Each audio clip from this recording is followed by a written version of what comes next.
James Elliott Williams, a Native American Cherokee from South Carolina, entered the Navy in July 1947 and before retiring in April 1967, gained the distinction of becoming the most decorated enlisted man in Navy history.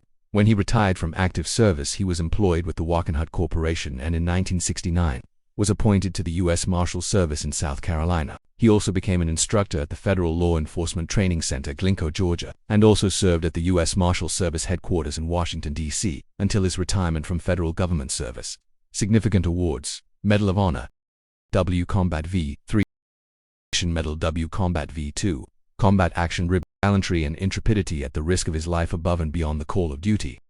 Williams was serving as boat captain and patrol officer aboard river patrol boat PPR 105, accompanied by another patrol boat, when the patrol was suddenly taken under fire by two enemy sampans. Immediately ordered the fire returned, killing the crew of one enemy boat and causing the other sampan to take refuge in a nearby river inlet. The U.S. patrol encountered a heavy volume of small arms fire from enemy forces, at close range, occupying well-concealed positions along the riverbank.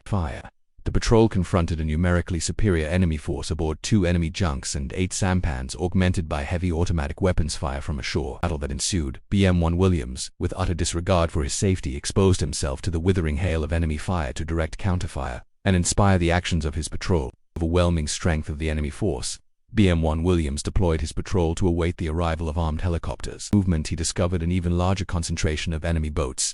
Arrival of the armed helicopters. He displayed great initiative and boldly led the larger concentration of enemy boats, not waiting for the arrival of the armed helicopters. He displayed great initiative and boldly led the patrol through the intense enemy fire and damaged or destroyed 50 enemy sampans and 7 junks. Action completed, and with the arrival of the armed helicopters, BM-1 Williams directed the attack on the remaining enemy force, now virtually dark, and although BM-1 Williams was aware that his boats would become even better targets, searchlights turned on to better illuminate the area and moved the patrol perilously close to shore to press the attack. Despite a waning supply of ammunition, the patrol successfully engaged the enemy ashore and completed the rout of the enemy force. BM-1 Williams, who demonstrated unusual professional skill and indomitable courage throughout the 3-hour battle. The patrol accounted for the destruction or loss of 65 enemy boats and inflicted numerous casualties on the enemy personnel. His extraordinary heroism and exemplary fighting spirit in the face of grave risks inspired the efforts of his men to defeat a larger enemy force, and are in keeping with the finest traditions of the U.S. Naval Service. On October 13, 1999, and was buried at Florence National Cemetery in Florence, South Carolina. Petty officer of the Navy, speaking at the funeral, said, "Grateful for the leadership and commitment he showed his sailors. Petty Officer Williams was an amazing sailor." Retired Rear Admiral who commanded Williams in Vietnam remarked, "Willie did not seek awards. We did not seek to make him a hero. Of time and place, and the enemy's presence did that.